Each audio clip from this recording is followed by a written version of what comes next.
Baik, terima kasih untuk kesempatannya. Di sini kami dari kelompok 3 akan mempresentasikan materi Sistem Ekonomi Dualisme, Sistem Ekonomi Sosialis ala Indonesia, dan Sistem Ekonomi Pancasila.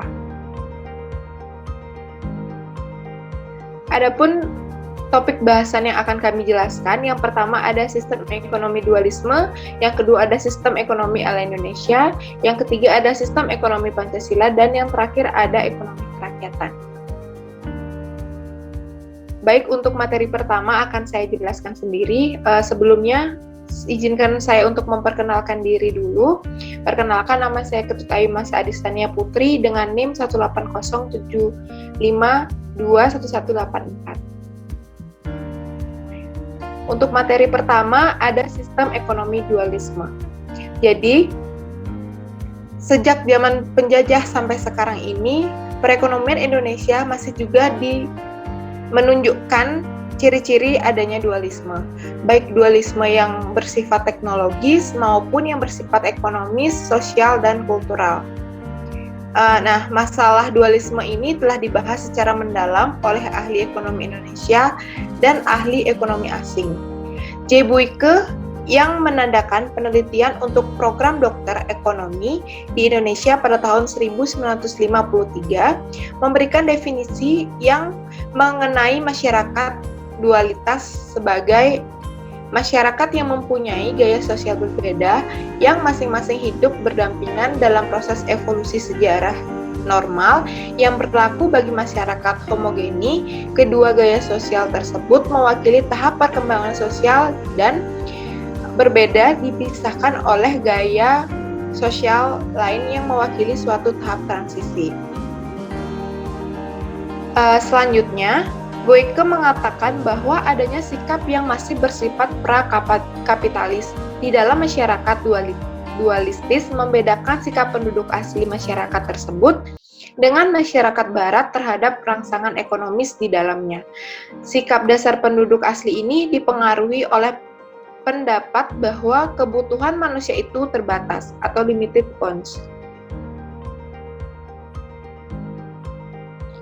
Menurut Benjamin Higgins dan Muhammad Sadli, menurut mereka orang Indonesia mempunyai sikap yang sama terhadap rangsangan harga dan rangsangan ekonomi lainnya. Misalnya itu, selama ini rangsangan-rangsangan yang sesuai sangat jarang timbul karena adanya ketidaksempurnaan dan ketegaran dalam sistem perekonomian. Dan sering pula bersumber pada kebijaksanaan pemerintah yang tidak tepat. Pada pengamatan umumnya berpendapat bahwa ciri-ciri dualistis perekonomian ini Indonesia masih tetap nyata terlihat, dan bagi berbagai segi ciri-ciri tersebut akan menjadi semakin nyata akibatnya adanya perubahan di bidang teknologi. Pada dasarnya, ekonomi dualisme ini terbagi menjadi dua kelompok besar, yakni ada negara-negara yang miskin dan ada negara-negara yang kaya. Dan di negara-negara berkembang terdapat segelintir penduduk yang kaya di antara begitu banyak penduduk yang miskin. Jadi dualisme ini adalah konsep yang menunjukkan adanya jurang pemisah yang kian lama terus melebar antara negara-negara kaya dan miskin. Nah, pada dasarnya, konsep ekonomi dualisme ini terdiri dari 4 elemen kunci. Yang pertama itu terdiri dari elemen superior dan inferior. Jadi, elemen superior dan inferior ini hadir secara bersamaan dalam waktu yang tepat dan sama. Contoh penerapan konsep dualisme ini antara lain dapat dilihat pada pemikiran Lewis tentang koeksistensi metode-metode produksi modern di kota, metode tradisional di pedesaan. Jadi koeksistensi kelompok ini sangat elit yang kaya raya dan terdidik dengan banyaknya orang-orang miskin yang buta huruf, dan adanya koeksistensi antara negara-negara industri yang serba makmur dan berkuasa dengan negara-negara agraris. Terus yang kedua ada koeksistensi bersifat baku, permanen, atau kronis.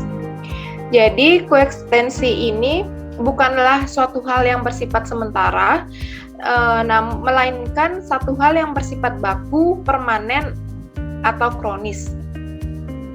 Jadi koeksistensi ini juga merupakan fenomena sesaat yang akan mengkikis seiring dengan berlakunya waktu. Jadi artinya itu elemen yang superior ini memiliki kualitas untuk mempertahankan superioritasnya, sedangkan untuk elemen inferior tidaklah mudah untuk mendapatkan posisinya. Lalu ada yang ketiga, ada superioritas serta inferioritas dari masing-masing elemen tersebut bukan hanya tidak menunjukkan tanda-tanda akan berkurang, melainkan akan memiliki cenderung tanda-tanda yang akan meningkat. Sebagai contoh, kesenjangan produktivitas antara para pekerja di negara-negara maju dengan para pekerja di negara-negara berkembang tampaknya semakin lama akan semakin melebar. Yang keempat, ada hubungan saling keterkaitan antara elemen-elemen superior dengan elemen-elemen inferior tersebut terbentuk dan berlangsung sedemikian rupa sehingga keberadaan elemen-elemen superior sangat sedikit atau sama sekali tidak membawa manfaat untuk meningkatkan kependudukan elemen-elemen yang inferior. Jadi trickle-down effect ini sesungguhnya itu sangat sulit untuk diterima. Baik, untuk presentasi selanjutnya akan dijelaskan oleh teman saya.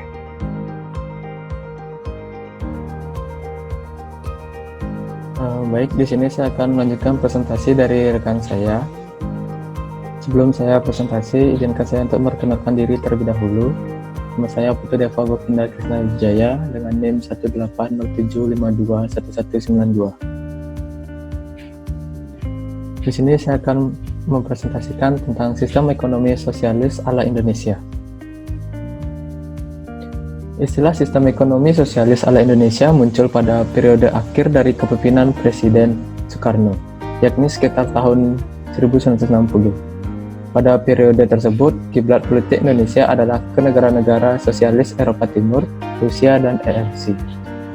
Nah, pada periode tersebut, Indonesia adalah anti-neokolonialisme dan neoliberalisme, dan malahan keluar dari Perserikatan Bangsa-Bangsa, dan membentuk masyarakat baru yang disebut New Emerging Forces. Nah, perekonomian pada periode itu sangat mirip dengan sistem perekonomian negara sosialis, yang antara lain sebagai berikut. Pemerintah Indonesia telah menyusun pembangunan semesta berencana 8 tahun 1960 sampai 1968. Rencana tersebut bersifat menyeluruh di segala sektor dan wilayah atau semesta. Namun, rencana tersebut belum sempat dilaksanakan. Yang kedua, ada perusahaan-perusahaan besar dimiliki oleh negara. Hal ini merupakan akibat dari nasionalisasi perusahaan-perusahaan swasta Belanda sekitar tahun 1957. Beberapa perusahaan-perusahaan hasil nasionalisasi adalah usaha penerbangan, perusahaan kereta api, perusahaan bus damri, perusahaan pelayaran Pelni, dan perusahaan lainnya.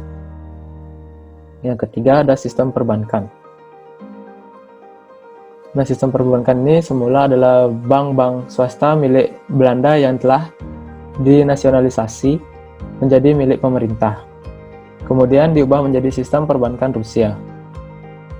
Sebagai contohnya, Bank Indonesia diubah namanya menjadi Bank Negara Indonesia Unit 1, BNI 1946 diubah menjadi BNI Unit 2, Bank Rakyat, Bank Pembangunan Indonesia, Bank Ekspor-Impor, dan sebagainya. Yang keempat, ada sistem devisa. Sistem devisa ini dipakai pada waktu itu adalah sistem devisa yang sangat umum dipakai oleh negara-negara sosialis, yakni exchange control. Nah, pada sistem ini tidak diperkenankan mata uang asing atau devisa beredar di masyarakat.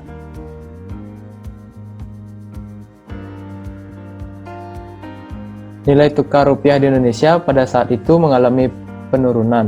Untuk mengatasi hal tersebut, pemerintah perlu mengadakan penyesuaian nilai mata uangnya dengan melaksanakan kebijaksanaan yang disebut devaluasi. Nah, sebelum pemerintah melaksanakan devaluasi rupiah, dengan adanya kenaikan harga-harga umum di dalam negeri, para eksportir merasa enggan atau disinsentif untuk melakukan ekspor karena merasa dirugikan. Nah, ini merupakan tabel harga dolar di pasar, sedangkan harga resmi yang ditentukan oleh pemerintah adalah tetap. Ini merupakan kurs dolar dalam rupiah pada tahun 1950 sampai 1964. Nah, guna mendorong ekspor di samping melaksanakan kebijakan devaluasi, pemerintah Indonesia pada waktu itu meluncurkan program perangsang ekspor. Selanjutnya, yang ketiga ada sistem ekonomi Pancasila. Nah, istilah sistem ekonomi Pancasila ini muncul pada periode penggal kedua dari masa pemerintahan Orde Baru, yakni setelah Pelita III 1974 sampai 79. Nah, dalam sistem ekonomi Pancasila ini ada sekelompok pakar yang mengatakan sistem ekonomi kita adalah sistem ekonomi Pancasila. Selain itu, ada yang tidak sependapat dengan wacana bahwa sistem perekonomian yang ada di Indonesia saat itu adalah sistem ekonomi Pancasila. Sistem perekonomian ditandai oleh hal-hal berikut. Yang pertama, perencanaan ekonomi. Indonesia pada saat itu masih berada dalam perencanaan pembangunan ekonomi 5 tahunan. Nah, sistem ekonomi dengan perencanaan seperti ini biasanya diterapkan pada negara-negara yang menganut sistem sosialis dan di negara-negara sedang berkembang, meskipun bukan sosialis. Yang kedua ada peranan perusahaan asing. Dengan diundangkannya UU PMA atau Undang-Undang Penanaman Modal Asing pada tahun 1967, pada awalnya penanaman modal asing harus berbentuk usaha patungan atau joint venture dan hanya pada bidang-bidang usaha tertentu, namun kemudian berkembang ke banyak sektor dalam bentuk usaha besar. Yang ketiga ada peranan perusahaan domestik. Perusahaan dalam negeri mendapat angin segar dengan diundangkannya UU PMDN atau Undang-Undang Penanaman Modal Dalam Negeri. Kredit diberikan kepada usaha-usaha domestik besar, sehingga munculnya konglomerat-konglomerat domestik. Yang keempat ada peranan IGGI dan IMF. Nah, IGGI ini merupakan Intergovernmental Group on Indonesia yang berfungsi untuk memberikan nasihat dalam APBN. Setiap tahun APBN kita mengalami kekurangan sumber pembiayaan dan IGGI yang membantu dengan memberi pinjaman kekurangan dana untuk APBN. Yang kelima ada sistem devisa. Dari sistem devisa yang sepenuhnya dikuasai negara diubah menjadi sepenuhnya berdasarkan atas permintaan dan penawaran. Devisa yang demikian ini kemudian disebut Managed Floating Exchange Rate atau kurs devisa bebas terkendali. Nah, baik, presentasi selanjutnya akan dilanjutkan oleh rekan saya Risma. Baik, terima kasih atas waktunya. Di sini saya akan melanjutkan presentasi dari rekan saya yaitu Govinda. Sebelumnya, perkenalkan nama saya Kade Risma Yuningsi Dewi dengan NIM akhir 219. Di sini saya akan melanjutkan presentasi mengenai 5 ciri-ciri dari sistem ekonomi Pancasila yang tentunya harus diperhatikan. Yang pertama yaitu adanya peran dominan koperasi dalam kehidupan ekonomi, di mana di bidang-bidang yang tidak bisa diusahakan secara efisien oleh suatu badan usaha, perusahaan lebih mengambil peran, di mana Semua bentuk badan usaha dalam ekonomi Pancasila harus didasarkan pada asas kekeluargaan dan prinsip harmonis dan bukannya pada asas kepentingan pribadi dan prinsip dari konflik kepentingan itu sendiri. Dan yang kedua ada diterapkannya rangsangan-rangsangan yang bersifat ekonomis maupun moral untuk menggerakkan roda perekonomian.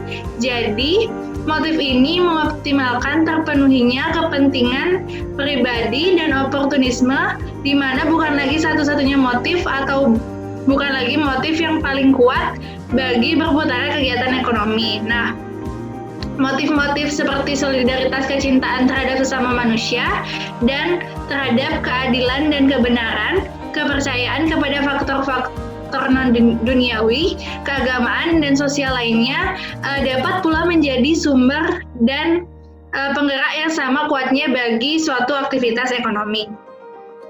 Selanjutnya yang ketiga ada kecenderungan dan kehendak sosial yang kuat ke arah egalitarianisme atau pemerataan sosial, di mana dalam hal ini cita-cita ekonomi Pancasila itu menunjukkan kesamaan dengan doktrin dasar hampir semua agama besar yang ada maupun dengan cita-cita yang terkandung dalam sistem ekonomi sosialis sekuler. Dan yang keempat, diberikannya prioritas utama pada terciptanya suatu perekonomian nasional yang sangat tangguh, di mana ekonomi Pancasila ini menyadari bahwa unsur nasionalisme ekonomi merupakan kenyataan hidup yang tidak bisa lagi diingkari.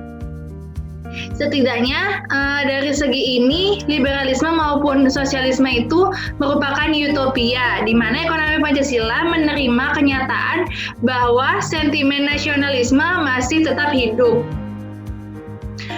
Dilihat dari segi lain, yaitu ketahanan nasional, konsep perekonomian nasional ini mempunyai makna tertentu, di mana konsep ini lebih mendahulukan pengembangan productive force, bukannya